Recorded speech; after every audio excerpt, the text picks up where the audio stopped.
Yeah, we're making a smoke detector right here. First up, we prepare this MQ2 gas sensor right here.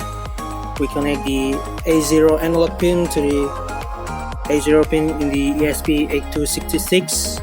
Also the ground and the 5V because of the ESP2 doesn't have enough input power, so I'm using external power with this Arduino Uno and putting it together was like this. We're using the alert system, using the telegram, about file right here. You can see. Yeah, the token is not important. I'm gonna change it anyway. So let's just straight to the source code, right? Or we just maybe test it out first like this.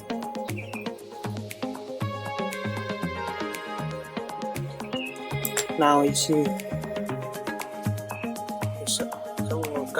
Gas detector right there. You see at the bot we made. We can detect the gas and put in the gas level right. So it's basically a success. I'll put the source code in the video description and some other resources and how this code works. That's for me. Thank you.